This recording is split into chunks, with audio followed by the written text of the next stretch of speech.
Dominical, una semana más, Día del Señor, para gozarnos todos juntos en medio de su presencia.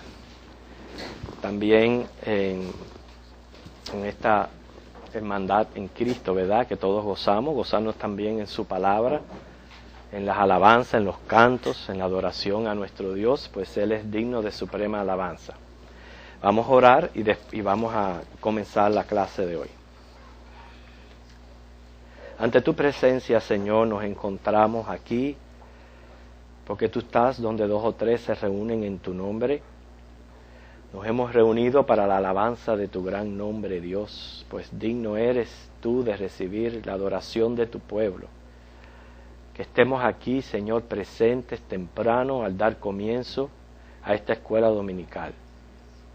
Para que todo lo que hagamos aquí en tu casa, Señor, sean nuestros sacrificios con que nos presentamos ante ti, sacrificios de alabanza. Deseamos adorarte en la hermosura de la santidad. Deseamos seguir creciendo en el conocimiento tuyo, siendo fortalecidos en el estudio de tu palabra.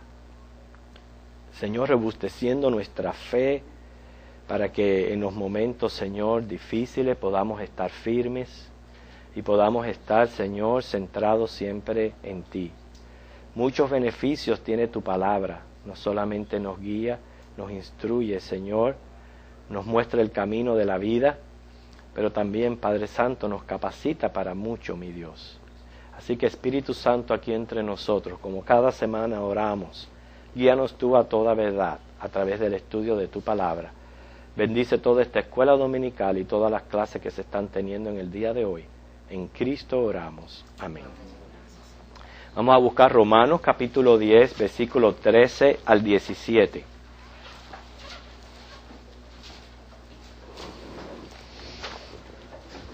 Romanos capítulo 10, del versículo 13 al 17.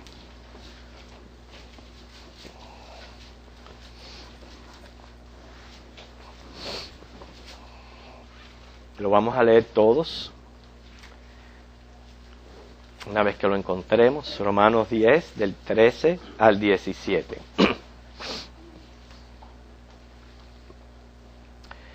¿Ok? ¿Ya están listos? Le leemos. Porque todo aquel que invocare el nombre del Señor será salvo. ¿Cómo pues se invocarán a aquel en el cual no han creído? ¿Y cómo creerán en aquel de quien no han oído? ¿Y cómo oirán sin haber quien les predique? ¿Y cómo predicarán si no fueren enviados?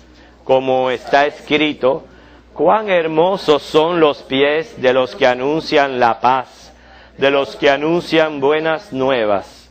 Mas no todos obedecieron al Evangelio, pues Isaías dice, Señor, ¿quién ha creído a nuestro anuncio? Así que la fe es por el oír y el oír por la palabra de Dios. Vamos a estudiar hoy, ahora vamos a Hechos, después vamos a estar meditando en este pasaje que hemos acabado de leer, pero vamos a Hechos 2, que es donde nos corresponde a la clase de hoy. Vamos a tratar a ver hasta dónde podemos abarcar en el primer mensaje de Pedro. Hechos 2, del 14 al 41. Esto ocurrió ese mismo día del Pentecostés, donde ustedes saben que Dios repartió lenguas,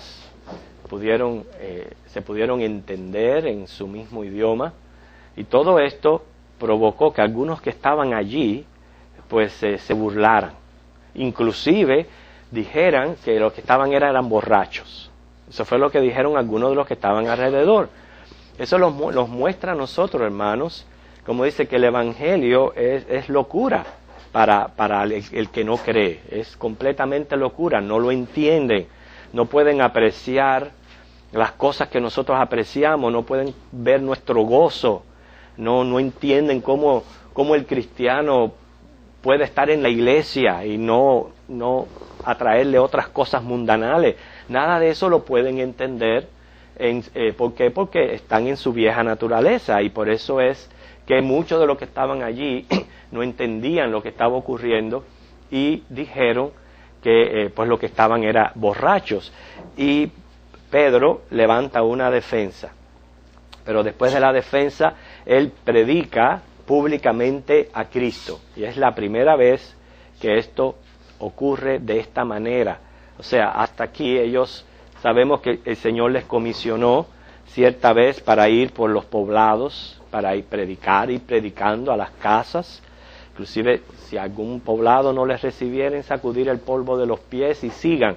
O sea, ellos tuvieron la oportunidad de compartir el Evangelio, inclusive regresar y dar testimonio de los resultados de lo que ellos veían. Fue en ese entonces cuando Jesús les dice, ellos venían muy alegres de que hasta los demonios se les sujetaban, y Jesús les dice, no se alegren de esas cosas, alégrense que sus nombres están escritos en el libro de la vida. Quiere decir que ellos ya habían compartido ya el Evangelio con otras personas, pero estamos viendo la inauguración del ministerio de la iglesia, donde sabemos que la predicación del Evangelio es de vital importancia en la iglesia, de vital importancia dentro de los cultos. Y entonces esta es la primera vez que públicamente Pedro se levanta y predica a Cristo. O sea, ya no es el Pedro cobarde que había negado al Señor 3 veces, sino que con toda valentía comienza a predicar.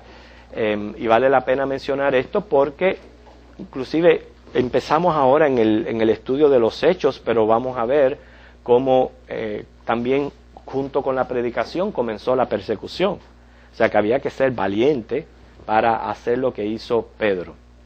¿Cuál fue el tema de su mensaje? Fue el Evangelio.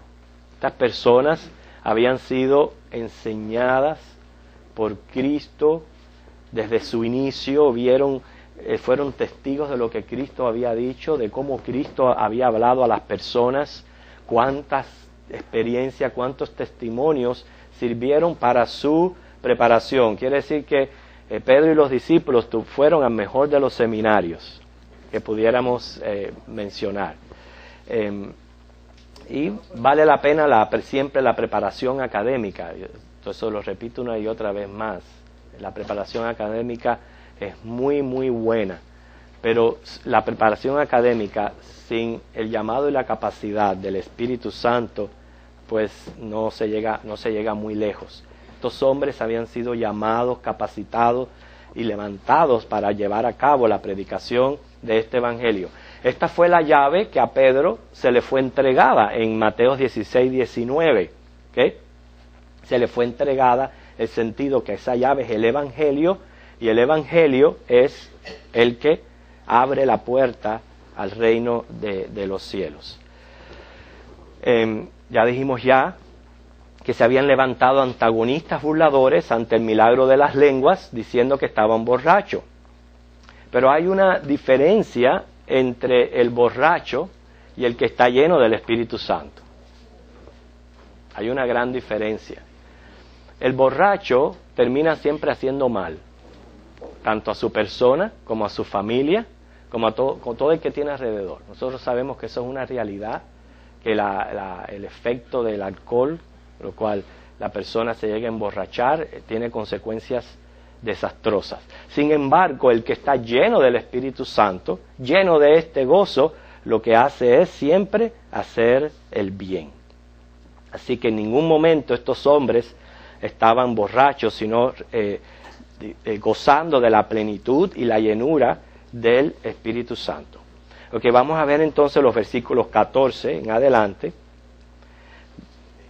Hechos 2. Hermana Ginny, ¿quiere leer el versículo 14? Hasta el 15. 14, 15. Okay. Entonces Pedro, poniéndose en pie con los 11, alzó la voz y les habló diciendo: varones judíos y todos los que habitáis en Jerusalén, esto os sea notorio y oíd mis palabras, porque estos no están ebrios como vosotros suponéis, puesto que es la hora tercera. Ok, aquí Pedro presenta una defensa, pero más bien lo que se está defendiendo es el testimonio de la iglesia ante el criterio que surgió de estos antagonistas.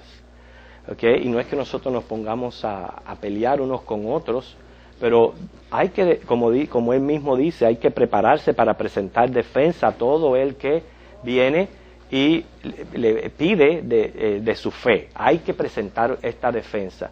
La defensa que él presentó, se los dijo claramente, ellos no están borrachos. Quiere decir que nosotros, hermanos, es importante defender nuestro testimonio y tener un claro testimonio delante de los hombres y delante de Dios. Esto es importantísimo para el cristiano.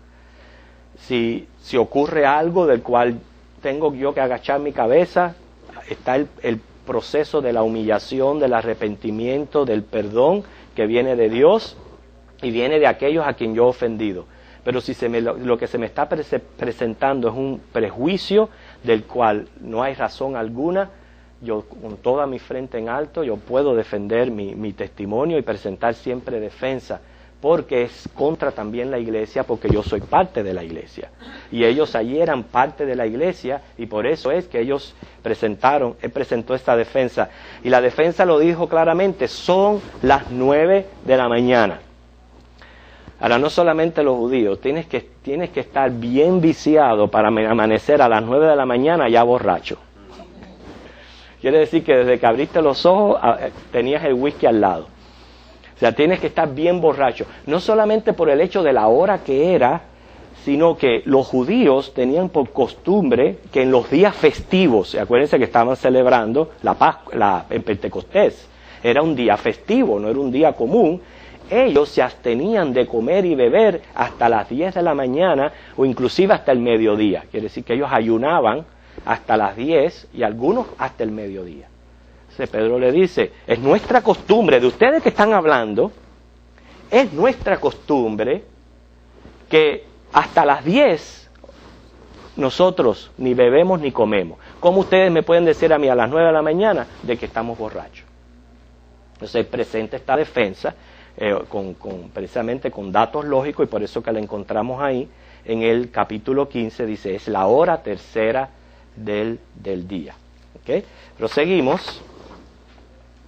Él comienza a aclarar lo que estaba aconteciendo, o sea, no solamente presenta la defensa, si él dice, ok, yo les voy a ustedes aclarar esto que está aconteciendo, mencionando las profecías de Joel, esto para referencia nada más, Joel capítulo 2, 28 al 32.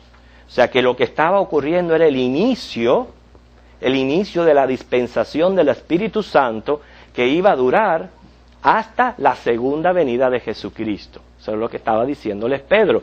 Eso que profetizó Joel es el inicio de la dispensación del Espíritu Santo, de la cual gozamos hoy día, porque será hasta la segunda venida de Cristo.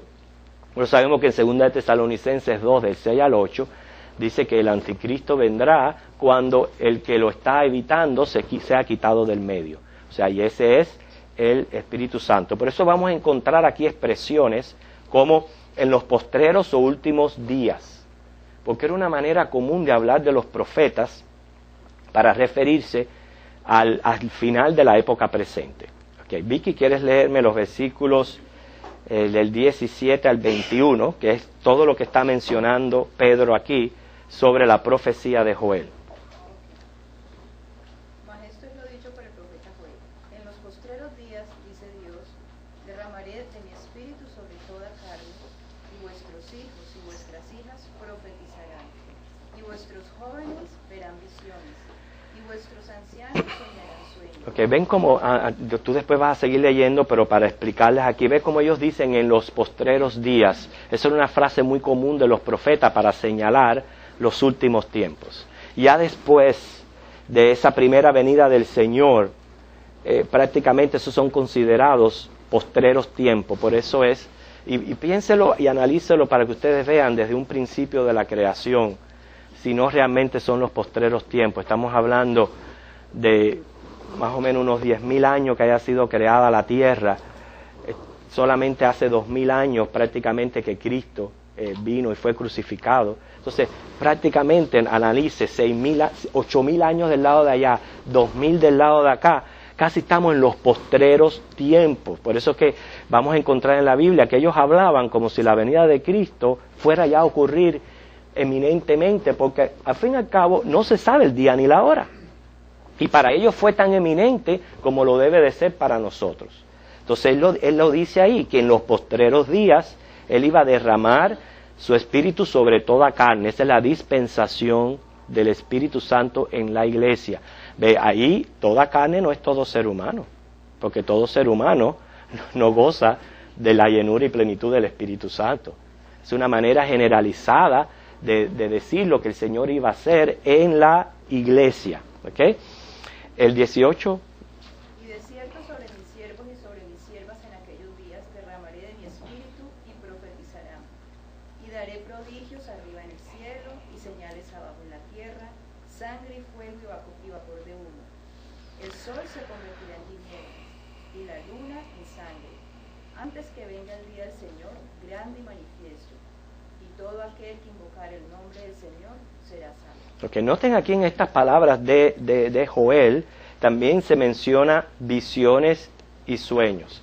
Es importante entender este lenguaje de visiones y sueños, porque es una adaptación a la manera que obraba el Espíritu Santo en el Antiguo Testamento. En el Antiguo Testamento, Dios obró a través de visiones y de sueños, y podemos llenar la clase mencionando estas visiones y sueños que el pueblo tuvo. Esa es la manera que el Espíritu Santo obró en aquel entonces, en aquella dispensación del Antiguo Testamento. En el Nuevo Testamento, fíjense, las visiones y los sueños son más la excepción que la regla. En el Antiguo Testamento prácticamente todo era a través de visiones y sueños. Ahora en el Nuevo Testamento los hay, pero son más bien las excepciones que las reglas. Entonces, ¿por qué? Es por lo que estamos gozando nosotros. Nosotros estamos gozando de la revelación completa de la palabra de Dios. Quiere decir que en cuanto a revelación divina, la tenemos completa, no necesitamos nada nuevo, ¿ok? En ningún momento nada nuevo. Y tenemos este derramamiento del Espíritu sobre cada uno de nosotros. Eso es lo que hace, es que yo no estoy en contra de visiones y de sueños, pero hay que tener mucho cuidado con las visiones y los sueños. Porque las visiones y los sueños, cuando vienen de Dios, son bien claros, tienen un propósito específico. El sueño y la visión no se parece a la realidad, es exacto a la realidad. ¿Entienden lo que les digo? Es exacto lo que se va a cumplir.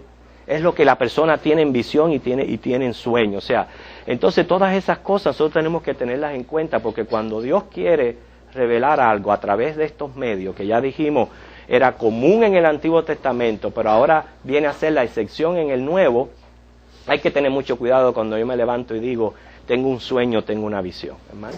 Perdón, y le pregunto, hermano pastor, ¿cuál es la diferencia entre un sueño y una visión?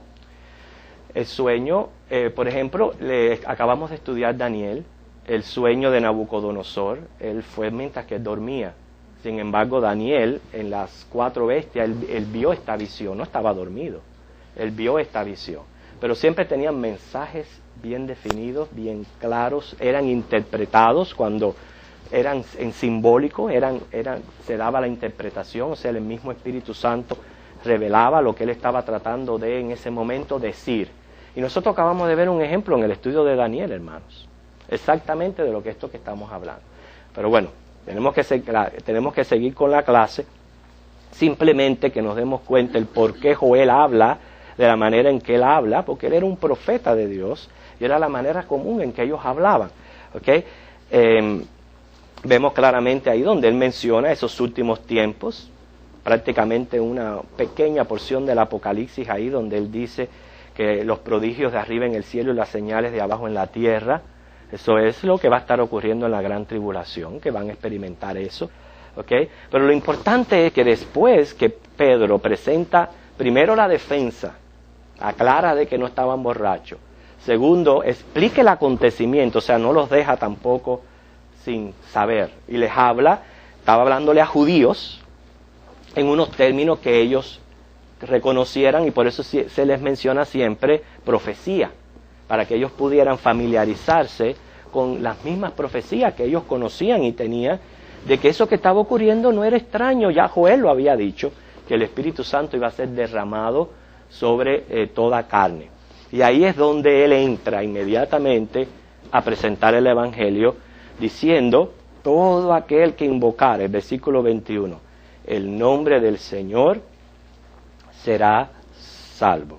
Y por eso que yo les llevé al principio de la clase a Romanos 10, donde también dice lo mismo: todo el que invocare el nombre del Señor será salvo. Y comienza ahí a una serie de preguntas en cadena, a decir: pero ¿y cómo invocarán si no han oído? ¿Y cómo oirán si no se les predica?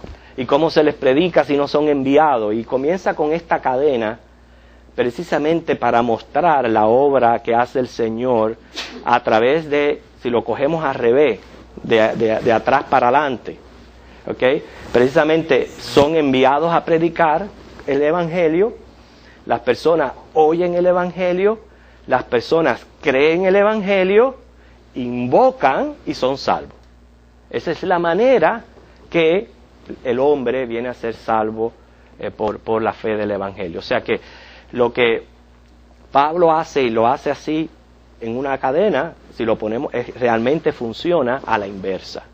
Primero tiene que ser enviada la persona con el Evangelio, predicarlo, la persona oír, la persona creer y venir a la fe en Cristo. ¿Entiende? O sea, por eso es que aquí Pedro, ya el Señor le da esa llave para ser el primero en traer el Evangelio a los judíos. Por eso claramente el versículo 22 dice: varones israelitas. Todavía no ha sido usada la llave para el Evangelio a los gentiles. Eso lo vamos a ver más adelante en el estudio. Todavía no ha sido usado esa llave. Esta llave es primero para los judíos. Les dice: varones israelitas, les tiene un mensaje específico a ellos. ¿Okay? Y él va a comenzar aquí a presentar el Evangelio completo. ¿Cómo usted, a ver, quiero decirle, ¿cómo usted complementa el Evangelio? A la hora de usted predicarle a una persona, ¿qué es lo que usted le tiene que decir para que sea un Evangelio completo? A ver, en breve frase, ¿de qué usted le tiene que hablar a una persona?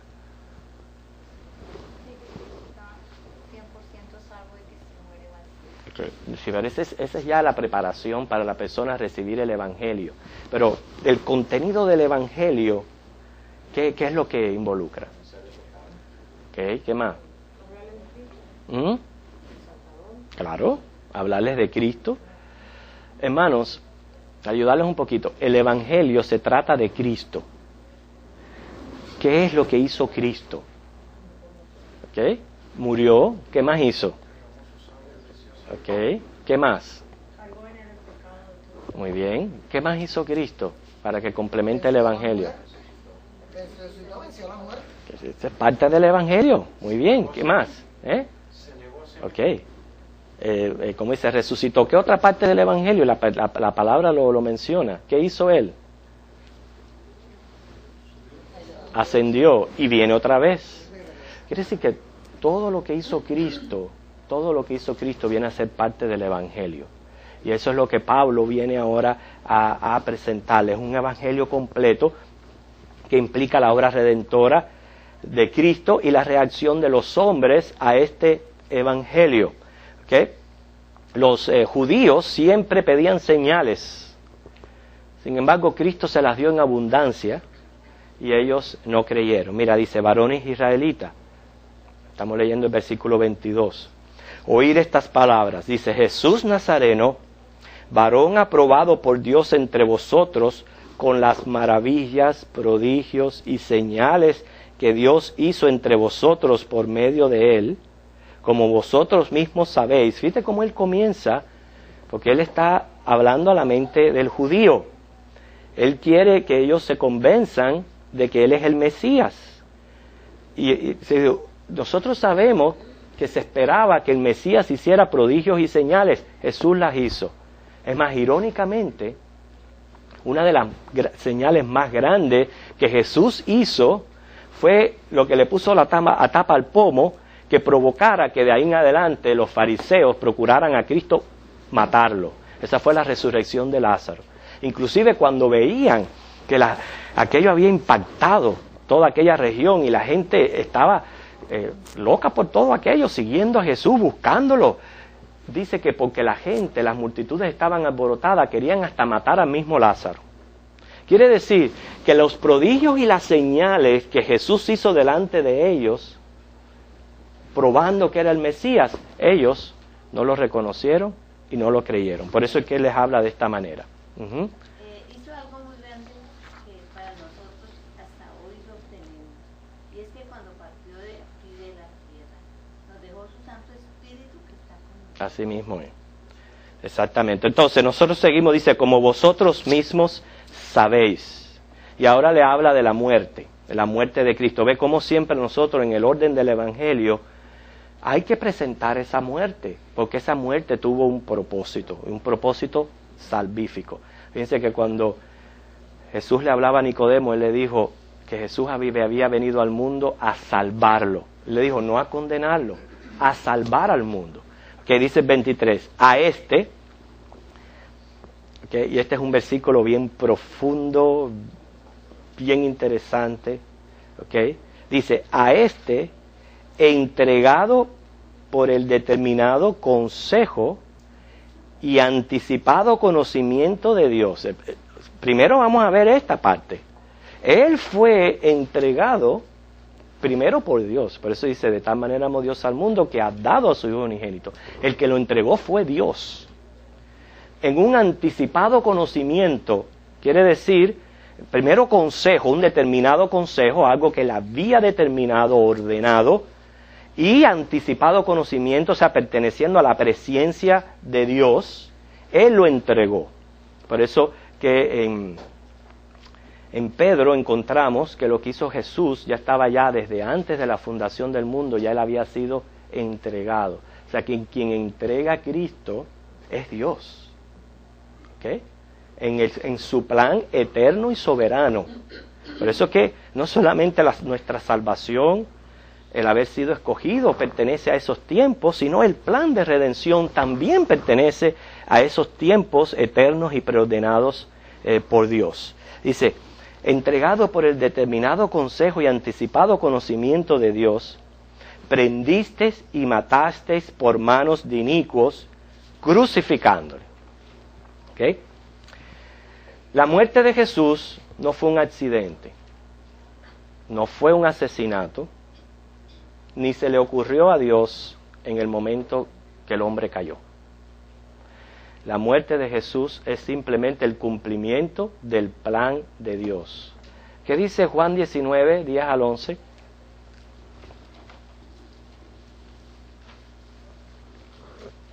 Juan 19, del 10 al 11.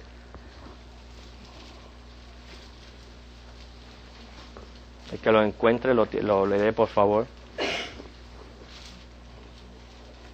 Entonces le dijo Pilato, ¿a mí no me hablas? ¿No sabes que tengo autoridad para crucificarte y que tengo autoridad para soltarte? Respondió Jesús, ninguna autoridad tendrías contra mí si no te fuese dada de arriba. Por tanto, el que a ti me ha entregado, mayor pecado tiene. Que nota cómo Jesús le está hablando aquí a Pilato. A ti nadie te ha dado, tú no tienes la autoridad para crucificarme a mí, si no te hubiera sido dado del Padre. Me siento, no te sientas tan mal. Pero sin embargo, el que te entregó a ti, hablando de Judas y de los judíos, ese tiene más pecado que tú. Hermanos, estos son los versículos donde se muestran dos tremendas verdades bíblicas, las cuales, se lo digo de antemano, ningún ser humano puede reconciliar. Ningún ser humano puede explicar dos verdades que van a la par, que son bíblicas, pero no se pueden explicar. Esas dos verdades son la soberanía de Dios con la responsabilidad del hombre. Porque aquí el Señor, Pedro les dice, Dios lo entregó según su consejo, pero ustedes le crucificaron. O sea, también les está exigiendo su responsabilidad de ser humano, aunque haya sido ya planeado desde antes, todavía sobre ellos caía la responsabilidad de este acto. ¿Okay? Y esto no se puede reconciliar. Según el libro del que le hemos venido hablando, de Parker, él dice sobre esto, dice, Pedro habla de la soberana predestinación de Dios y al mismo tiempo de la responsabilidad humana. ¿Okay? La crucifixión de Cristo, esto ya lo digo yo, la crucifixión de Cristo fue que Dios lo entregó, pero los judíos eran culpables de haber crucificado a Cristo. ¿Okay? Pero también así como Jehová cargó en él el pecado de todos nosotros, hermanos, nos hace a cada uno de nosotros participantes de esa culpa. No solamente fueron los judíos, nosotros también somos participantes de esa culpa, porque claramente dice Isaías que él llevó el pecado no solo de los judíos, de todos nosotros. Quiere decir que en este pequeñito versículo 23, que habla de la muerte de Cristo, se expresa claramente estas dos grandes ideas, de que tanto la crucifixión de Cristo fue un plan soberano de Dios con propósitos específicos, como también se hace a los judíos culpables de esa crucifixión y por ende a nosotros también somos culpables. ¿Okay? El versículo 24 al 32, él habla entonces ahora de la resurrección de Cristo. ¿Okay? ¿Quién lo quiere leer? ¿Alguien lo quiere? ¿Okay? Dios levantó, suelto los dolores de la muerte, por cuanto era posible que fuese retenido por ella.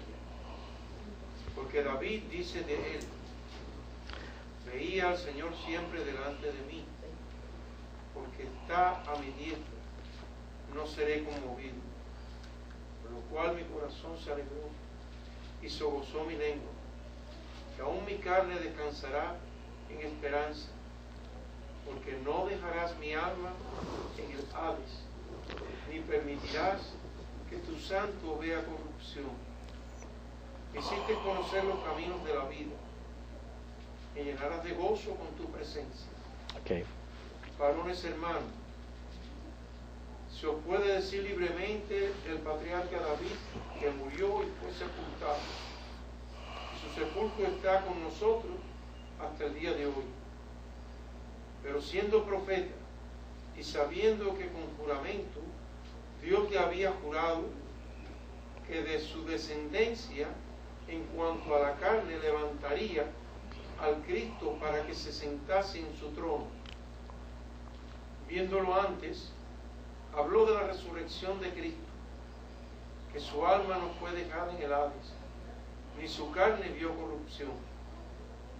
A este Jesús resucitó Dios, de lo cual todos nosotros somos testigos.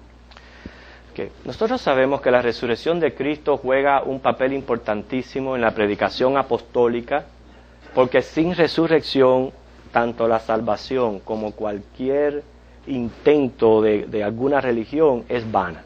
Eso lo dice Pablo en 1 Corintios 15, 16 al 18. Ahora, vemos aquí cómo Pedro sigue usando profecías, porque le está hablando a los judíos, y les menciona esta profecía de David, en el versículo 25, el Salmo 16, versículos del 8 al 11. Noten que en el momento que habla de la resurrección, el versículo después, el 31, aclara que eso es una profecía mesiánica, que no se está refiriendo a David.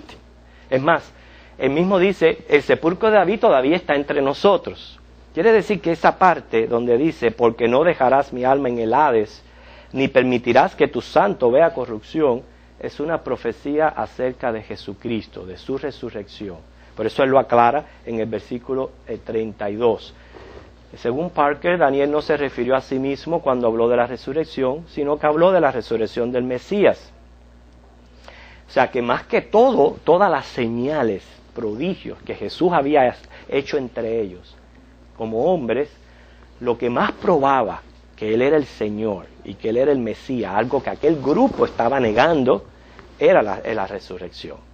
La frase esa, no dejarás mi alma en el Hades, se ha malinterpretado, inclusive tomado como base para la existencia de un purgatorio.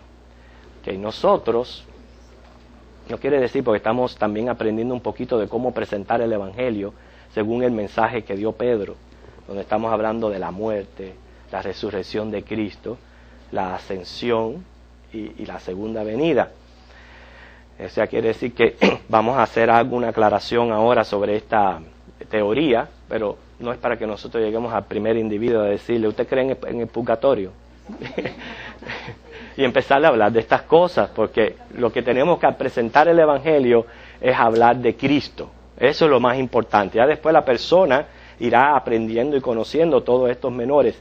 Pero este es uno de los versículos, esa no dejarás mi alma en el Hades, que se ha malinterpretado y tomado como base para la existencia del purgatorio.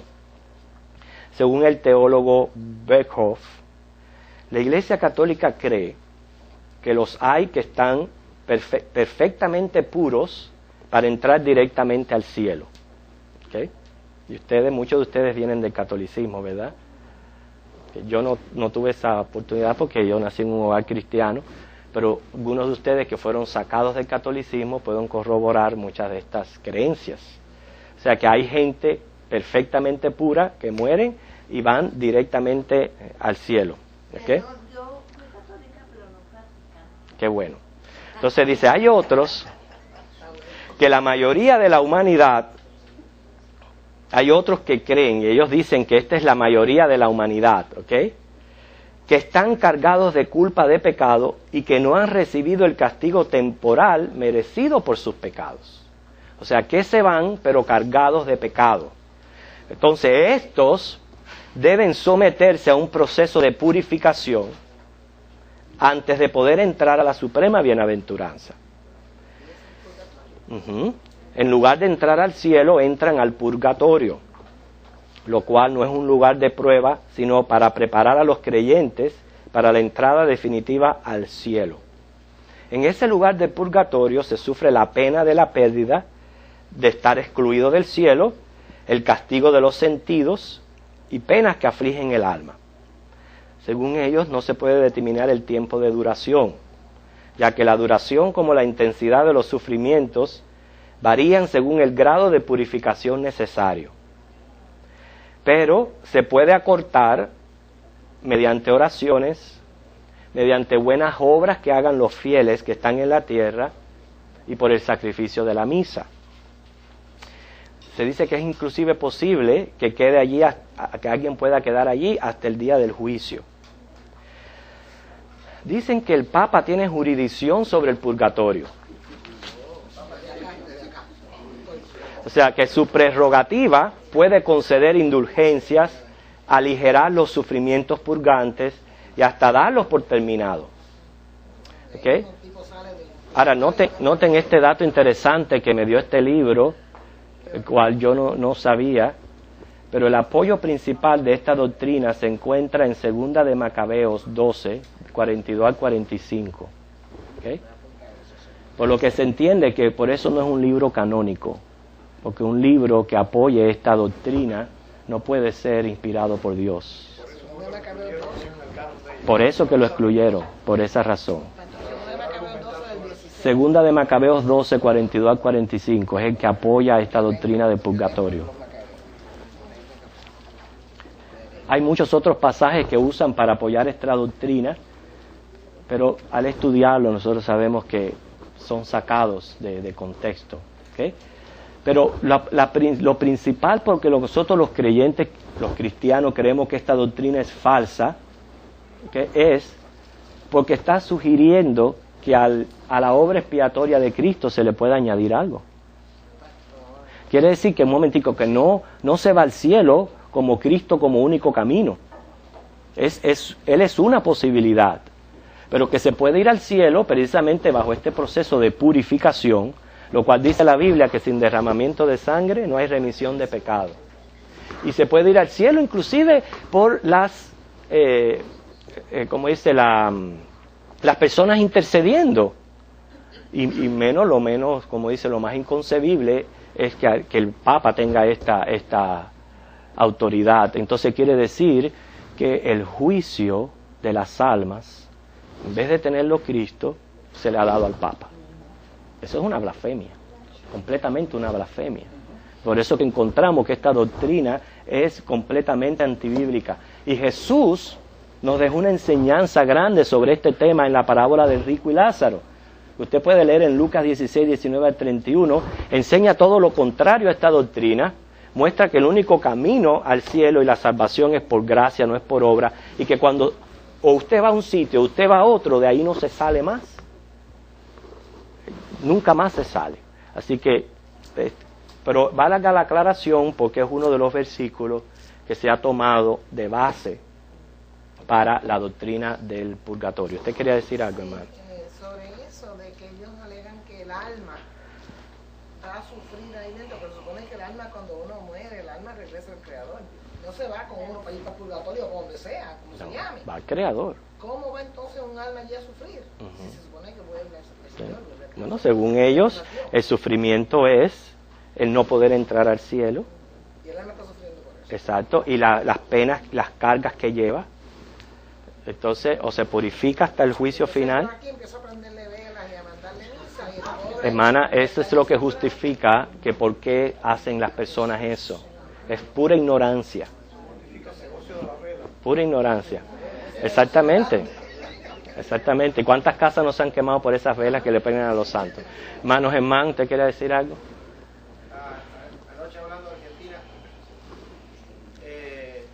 mi esposa me cuenta que un primo de ella se fue a una caminata que como de aquí a Miami es una de la diferencia, y se van cientos de personas así, y las últimas cuadras muchos los hacen arrodillados.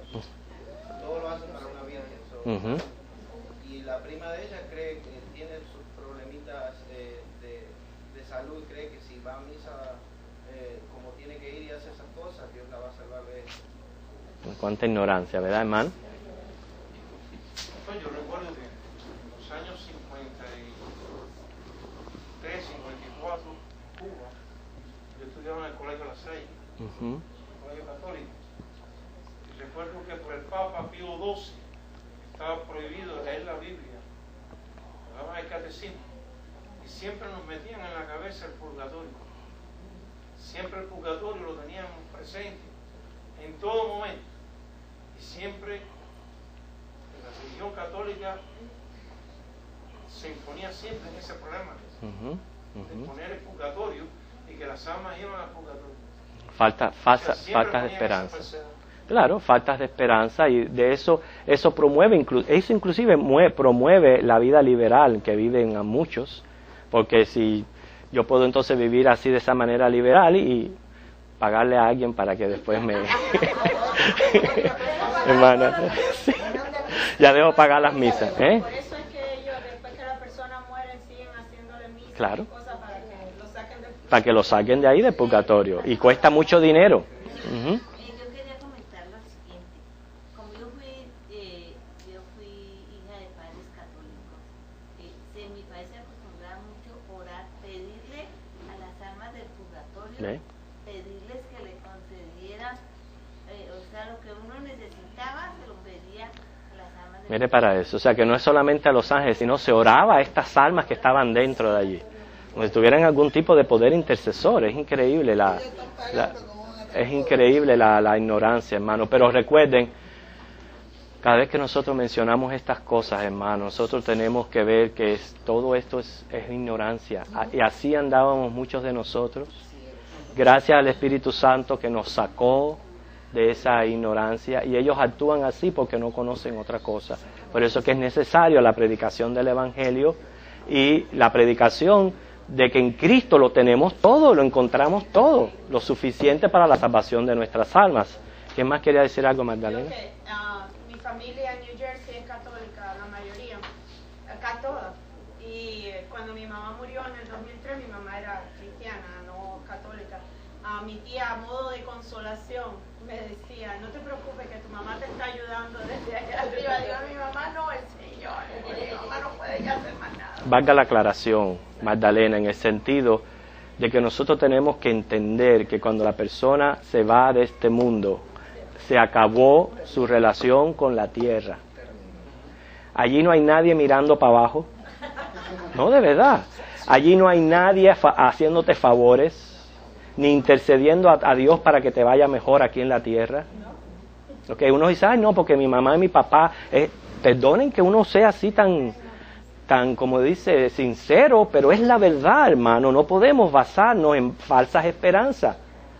Yo les dije, ahora le doy la oportunidad. Una vez yo experimenté una boda donde el ministro cristiano le decía al joven que su papá lo estaba mirando desde el cielo en ese momento que se estaba casando y dándole la bendición. Es pura ignorancia cuando nos vayamos, sea que vayamos al cielo o vayamos a la antesala del infierno, ya se cortó, se acabó la relación con la tierra. Las primeras cosas pasaron y punto y aparte. ¿Okay? No más relación con la tierra, hermano. Sí, pastor. Es que vea, había una condición de nuestros padres, que sinceramente la ceguera ahí estaba. Por eso cuando ya entramos a los caminos de nuestro Señor, antes nadie conocía la Biblia. Nadie. Nosotros nos criamos Exacto. en una iglesia católica. Claro, ignorancia. Católica, pero nadie los leyó la Biblia. Recibiendo nada más que la ignorancia. Como dice el hermano, que la Biblia la tenían prohibida. Claro, prohibida, porque lleva uno a una iglesia católica, que era lo que el padre decía. Él decía sus cosas como él. Nadie Él la le convenía, entendía, pero no respetaba la nadie Biblia. la entendía la latín. Nadie lo entendía. No. Gracias a Dios, porque Dios nos ha levantado. Amén. Dios nos ha levantado nuestro Señor. Y nos ha sacado de esa ignorancia y ha iluminado nuestros ojos. Señor, que cada día vamos actuando en los caminos Amén. de Él. Así Y mismo nos es. sigamos y seamos como el soldado que fue valiente, parado al frente, Así porque mismo. uno a la iglesia va por nuestro Señor Jesucristo, no va a haber otra cosa. Exacto, como dice Hebreo, Atender a otra cosa, sino que miren, así mismo. Mirando, dice Hebreo, puesto los ojos en el autor y consumador de la fe, que es Jesucristo. ¿Alguien por aquí quiere decir algo? Quería decir algo, hay que recordar que esto es una cosa, como usted explicó, que todo el que termina aquí ya se terminó su tiempo en la tierra. La muerte de rico y Lázaro. Cuando le dice, no manda a uno allá. No se Dice, puede. No, allá tienen a los profetas para que le prediquen del arrepentimiento. Quiere decir que cuando terminamos aquí Ya. no puede nadie interceder por nosotros. Hermano, por eso que nosotros somos como cristianos realistas ante cuando se pierde un ser querido. Yo con el respeto de muchos que todavía visitan los cementerios, que llevan flores y todas esas cosas, yo por lo menos, desde el momento que mi mamá murió, hasta ahí quedó. Yo no tengo ni que llevar flores, ni que esto, ni que lo otro, ni que ir a hablar con ella, ni esto y lo otro, porque eso es pura ignorancia de las Escrituras, pura ignorancia. Nosotros dice, deja que los muertos entierren a sus muertos y hay que seguir adelante con la vida, ¿ok? Pero ya, desconectar, cortar, porque así, hermano, así es la voluntad de Dios, así como Dios lo expresa en la Biblia. Nosotros, si vamos a decir que somos creyentes, tenemos que serlo en esto también y tener una posición correcta hacia la muerte. ¿Alguien más quiere decir algo? Sí, yo quería decir otra cosa ahí, que me queda eso mismo de su mamá. Cuando David tuvo el hijo enfermo, dice, cuando el hijo murió, él se levantó. Dice, él no puede venir a mí. Pero yo voy a él. Así es. El mismo David lo aclaró. Aquí, usted va al cementerio, la gente lleva flores, dice, no, pues ponerle agua. No, si ya se terminó todo. Todo se terminó. El polvo somos, el polvo verá esta casa Ya. corrupta. Ya. El alma la que va al cielo. Sí, mi hermana. Bueno, yo estoy muy agradecida con mi Señor por una cosa. A través de una situación que yo viví, que ya se llegará el momento en que yo la voy a compartir. Yo, cuando abrí mis ojos y volví al mundo, yo comencé a pedirle a Jesús que la tierra recibiera enseñanza para conocerlo, que los habitantes de la tierra fueran como Él, pero que recibieran enseñanza a través de su palabra. Y yo soy muy bendecida con mi Señor. Amén. Porque he podido ver, al congregarme yo aquí en el templo, he podido ver que así es. Así es. Porque eso es lo que necesitamos los habitantes. Claro, que el Señor nos dé, como dice, su conocimiento y nos revele estas verdades para nosotros ser realistas con todas estas cosas. Quiere decir que cuando vamos a predicar, hermanos, recuerden, muerte, resurrección de Cristo, pero ahora noten el versículo 33, como también Pedro menciona la ascensión. O sea, es importante también esta esperanza. Vamos a ver por qué es tan importante la ascensión. Miren el versículo 33. Fíjense.